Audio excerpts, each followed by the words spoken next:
ఏమవుతుంది మామ అసలు ఇక్కడ ఆ జీవితం. మేము పుట్టంగానేమో ఇది భూకంపాలు, సుడిగుండాలు ఏవేవో వచ్చేసాయి. ఓకే, అయిపోయింది. కరెక్ట్గా 10th టైంకి కరోనా వచ్చింది. మేమంతా కరోనా స్టూడెంట్స్ పాస్ అయిపోయాం. దాని తర్వాత మా జాబులు లాగేసుకుంటుంది. ఇప్పుడు చూస్తే వరల్డ్ వార్. అమ్మ జీవితం. ఇంకో కామెడీ ఏంటంటే వాళ్ళేదో కొట్టుకుంటున్నారా, ఇక్కడ చూస్తే మా పీజీలో గ్యాస్ లేదు, వాళ్ళు కట్టెల పొయ్యమే కాలుస్తున్నారు. మీకు అది వీడియో పెడతాను.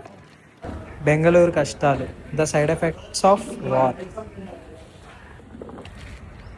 వార్ అనేది ఒక నెవర్ ఎండింగ్ స్టోరీ మామ. ఇది ఎప్పుడు కూడా ఏంటి హ్యాపీనెస్ని తీసుకురాదు, బాధనే తీసుకొస్తుంది. అలానే జరుగుతుంది. మీరు కూడా అసలు ఏంటి దీని గురించి ప్రాపర్గా నాకు కూడా ఐడియా లేదు. నేనైతే ఏజ్యూడ్ అన్న వీడియోస్ చూస్తా, ఇంకా కొద్ది వీడియోస్ పెండింగ్ ఉన్నాయి, అవి కూడా కంప్లీట్ చేస్తా, కానీ నాకు నాలెడ్జ్ రాదు. సో మీరు కూడా మీకు అసలు ఏంటి దీని గురించి నాలెడ్జ్ ఉన్నా, లేకపోతే మీరు ఏమైనా క్రైసిస్ ఫేస్ చేస్తున్నా, ఎటువంటిదన్నా కానీ కామెంట్స్లో చెప్పండి. సో నేను తెలుసుకుంటా, అండ్ నాతో పాటు చాలామంది కూడా తెలుసుకుంటారు, నాలో చాలామంది ఉంటారు కాబట్టి. సో చెప్పండి, కామెంట్స్లో పెట్టండి ఏంటనే సిచ్యువేషన్.